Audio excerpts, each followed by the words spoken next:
Bagi Allah, Pak, dosa berapapun Allah akan ampuni. Tapi kalau kita dosa dengan manusia, jangan salah, itu nggak pernah terampuni oleh Allah karena urusannya dengan manusia. Apalagi dosa-dosa kita dengan orang-orang yang berjasa terhadap kita. Siapa? Guru kita. Pertama, orang tua kita. Kedua, keluarga kita. Tiga, keempat, sahabat kita. Kelima, masyarakat. Ini hati-hati. Satu biji zarah saja kita berbuat salah dengan seorang dan tidak terampuni, semuanya akan sia-sia kita di hadapan Allah Subhanahu wa taala. Allah ngampuni, tapi urusan dengan orang lain ya harus diselesaikan, sedangkan kita nggak bisa menyelesaikan. Misalkan orangnya sudah mati atau apa. Subhanallah. Takwa yang pertama adalah jima'ul khairat, adalah kumpulannya kebaikan-kebaikan itu. Wahakatul ittiqa nahri bitu'atillah min ubadihi. Yang dimaksud dengan hakikat daripada jima'ul khairat tentunya takwa itu adalah menjaga diri kita bitu'atillah. Kita harus menjaga taat kita kepada Allah. Dari apa? Ya tentunya uqubatihi, yaitu dari siksa yang akan disiksakan oleh Allah. Orang yang takwa. Tingkatan yang pertama, yang kedua adalah kita harus bisa menjaga diri kita, harus selalu bita'atillah. Dari apa? Dari siksa-siksa Allah Subhanahu wa taala. Yang ketiga adalah kita bisa menggabungkan daripada antara kebaikan-kebaikan itu dengan kita taat kepada Allah. Maksudnya apa? Jadi kebaikan-kebaikan itu yang bersumber daripada ridho dan perintah-perintahnya Allah, bukan yang disalahkan Allah. Karena ada kebaikan yang tidak sejalur dengan Allah, ada kebaikan-kebaikan yang tidak sejalur dengan Allah. Kita ngasih duit sama 1 juta sama, tapi bedanya inikah di jalan Allah atau ini tidak di jalan Allah. Mungkin ini maka orang karena biar orang itu senang, biar orang itu bahagia. Tapi yang satu dikasihkan kepada fakir miskin, anak yatim atau pesantren. Sama-sama ngasih duit, tapi yang ini yang akan menemani kita nanti di yaumil akhir. Sama-sama ngasih duit. Makanya jima'ul khairat, kumpulan kebaikan itu yang apa? Yang nahriru bi ta'atillah, yang tujuannya adalah kita taat kepada Allah Subhanahu wa taala. Jangan sia-siakan daripada kemampuan-kemampuan kita. Usul takwa ittiqa syirik. Dan yang menjadi tingkatan yang pertama, takwa itu adalah kita itu menjauhi syirik. Syirik musyrik ya. Syirik yang pertama ini, tingkatan takwa itu kita menjauhi syirik. Kadang-kadang kita cuma mendengar di dalam khutbah itu ittaqullah, tapi yang dimaksud takwa apa? Ya ini, yang pertama yang disebut dengan takwa yang sering kita perdengarkan, yang kita dengarkan di setiap minggunya adalah yang pertama, kita harus menjauhi syirik. Syirik zahar maupun syirik yang syirik yang akbar ataupun syirik yang kecil. Syirik yang kecil apa? Kalau kita membanding-bandingkan hati kita dengan Allah. Kadang kita sering mengamalkannya. Apa? Begitu kita dipanggil subuh, Allahu Akbar, dengar kita, bangun kita, biasa saja. Tapi begitu kita di WA atasan kita, jangankan subuh, jam 3 aja kita berangkat, itu syirik. Kenapa? Membandingkan. Karena tidak takut kepada Allah, tapi takutnya kepada makhluk.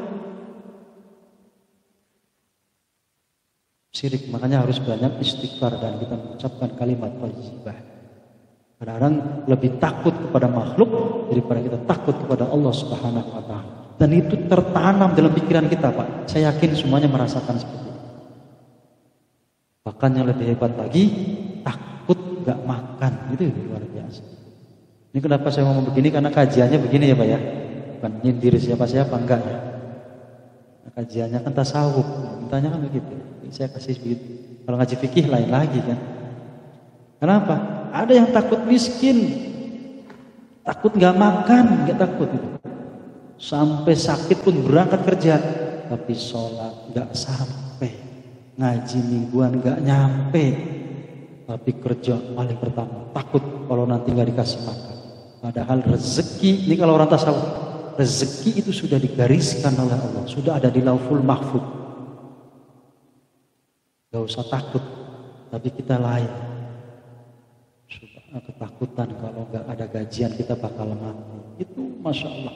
Makanya latihannya itu mujahadah, sebelumnya taubatan nasuha, terus mujahadah sampai Allah dan huslah, sampai kita sampai ke takwa. Yang pertama takwa itu adalah menjauhi syirik. Masya Allah, itu syirik. Syirik hati. Apalagi syirik akbar. Kita percaya dengan keris, kita percaya dengan batu, kita percaya dengan diri kita sendiri, yakin bahwa semuanya karena saya. Kalau saya enggak ini, ya enggak apa-apa. Jadi mengesampingkan Allah. Itu termasuk juga menduakan Allah Subhanahu wa ta'ala. Tsumma ba'da, dan selanjutnya itu ittaqu ma'asi wasai'at, juga kita harus bisa menghindari maksiat dan juga wasai'at, perbuatan-perbuatan yang tercela. Jadi yang disebut dengan takwa itu Pak, yang pertama harus jauh dari syirik. Yang kedua kita harus bisa menghindari maksiat dan juga perbuatan yang tercela, dan summa ba'da dzalika suhbat, dan juga adalah menjauhi daripada suhbat, barang-barang yang samar. Suhbat ini memang tidak masuk neraka atau surga Pak, tapi bisa membuat kita malas ibadah. Makanan-makanan yang samar-samar antara halal dan haram itu memang tidak ada hubungannya dengan surga neraka, tapi membuat kita malas ibadah. Kita jadi panitia maulid, kita jadi panitia halal bihalal, atau kita jadi apapun untuk kebaikan, tapi kita mengambil dari seperti itu yang tidak jelas, itu termasuk syubhah. Dan akibatnya masuk ke darah kita, ke istri kita, ke anak kita, itu yang akan menutup pori-pori keimanan kita. Hati-hati. Karena itu antara boleh atau tidak, karena harus jelas, enggak jelas. Tsumma ba'da dzalika tarakal, itulah ini perkara-perkara yang afdal, perkara-perkara yang luar biasa lah. Makanya ini menjadi pelajaran-pelajaran kita kalau misalkan kita pengen dekat dengan Allah Subhanahu wa ta'ala. Ini luar biasa Pak ya. Kita kelasnya masih jauh sekali.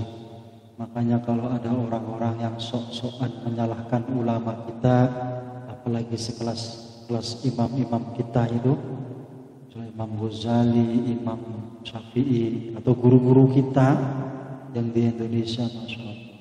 Ini suatu hal yang sangat bodoh sekali lah. Karena ilmu kita mah belum seberapa, ibadah kita mah seberapa. Hebatnya apa sih kita ini ya? Sudah ngomongin bid'ah, sudah ngomongin orang untuk menghalang-halangi. Apa sih hebatnya kita? Apa sih kita di hadapan Allah? Mungkin nggak dilihat bisa. Ya kan Pak ya? Gaya kita apa? Mungkin kita andelin Jumatan aja kita nih ngaji Yasin bareng. Yang lainnya zikir hati gak pernah, tahajud gak pernah, sholat duha gak pernah, baca Quran, sholat wajib puyeng kepalanya. Terus apa yang mau kita andalkan di hadapan Allah? Harta, jabatan,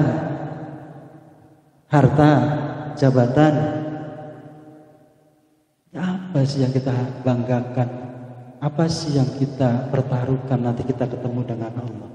Kalau besok mati, ini besok nih kalau mati, apa yang mau kita pertanggungjawabkan? Apalagi sekarang kita punya anak dan istri. Hati-hati.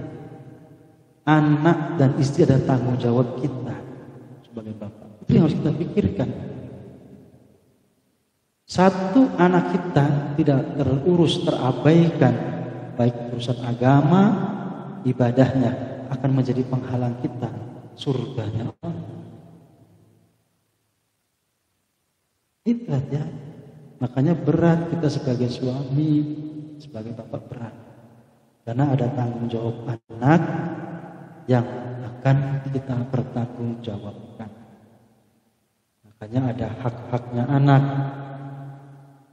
Haknya yang anak adalah yang pertama yang sering kita sampaikan adalah cari ibunya yang muslimah, yang taat ibadah. Itu haknya anak. Harus mendapatkan ibu yang taat ibadah. Hak. Yang kedua haknya anak adalah yang atau memberikan nama yang baik.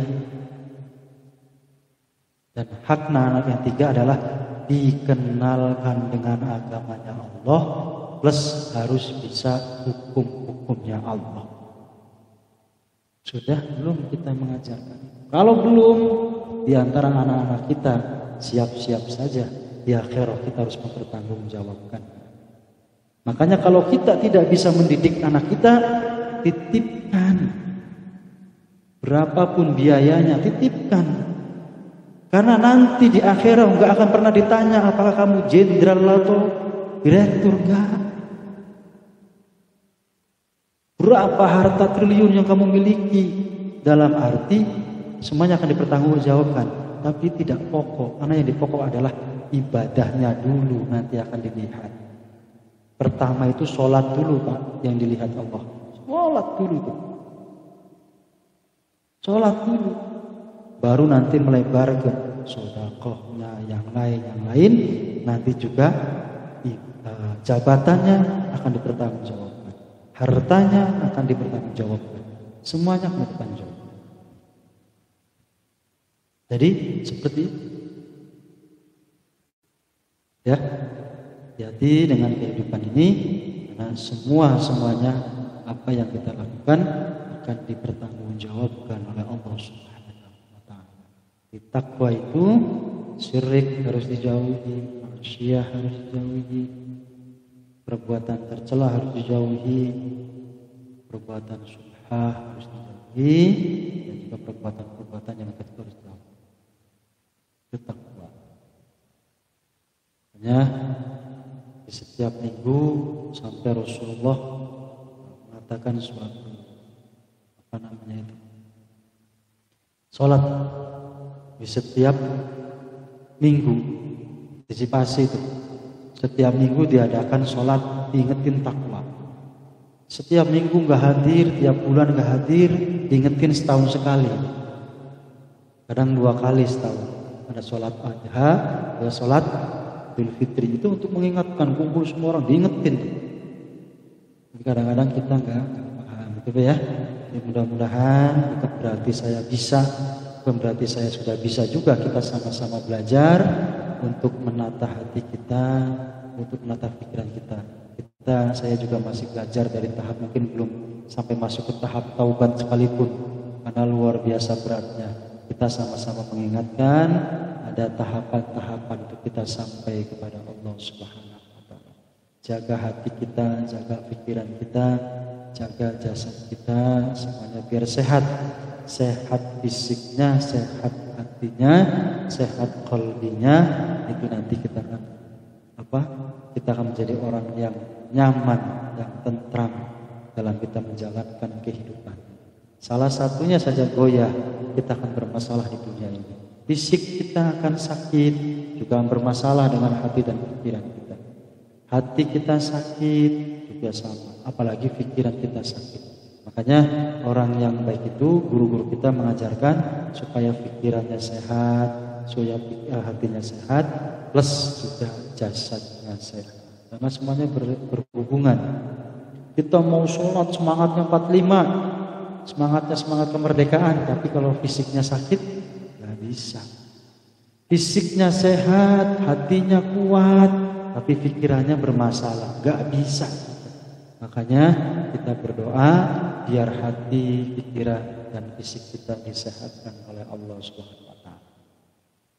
Sehat pikirannya, sehat jasadnya, sehat qalbinya, lingkungannya juga harus sehat. Ya Pak ya? Semuanya sehat, tapi yang dimakan nggak ada. Nah, ini juga hati-hati. Makanya niatin untuk ibadah.